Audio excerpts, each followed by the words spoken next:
Next question is from Lorraine Fighting Fit. Since listening to you guys, I'm trying to cut down on cardio.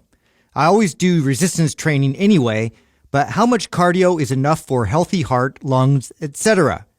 I don't want my cardio to affect my resistance training, but I want to do enough to keep healthy. All right, there's a lot to unpack with this particular question. So number one, cardiovascular activity done appropriately is good for you. It's good for your health. So I don't want to give away the message that it's a waste of time or whatever. There's nothing wrong with it. It's good for you.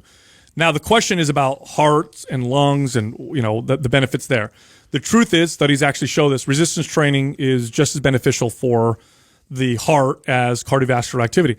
Where cardio is superior to resistance training is in building stamina and endurance. If you want stamina and endurance, more stamina and endurance than you'll get through resistance training, then you can add cardiovascular training. Now, that being said, for most people, you'll get plenty of endurance and stamina through resistance training, especially if you cut your rest periods short and you do supersets. But if you're somebody that wants more athlete levels of stamina and endurance, then go ahead and do the cardio. What's too much? Well, this is very, very dependent on the individual. What's too much for one person is enough for another, just like resistance training. So for most people, if your goal is just overall health, I would say, 30 minutes a day of some kind of cardio is probably great. It's probably going to benefit your health. Well, here's the thing. Training for health is one thing. Training for fat loss is another thing. And I think this is where this message gets mixed up with us, that people think that we're anti-cardio. Listen, if you are in a healthy weight and you're happy where you are, body fat percentage, you don't feel you need to lose any more body fat, do as much cardio as you want. I mean, if you can get up every day and you enjoy going for a run every morning, by all means, that's very healthy and it'd be great.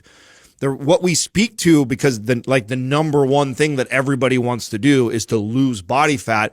It's a losing battle to go after it through cardio. Right. That is the message. So if you're at where you want to be and you've done it through resistance training and dieting and you got to the body type or size or body fat percentage that you want, do as much cardio as you like.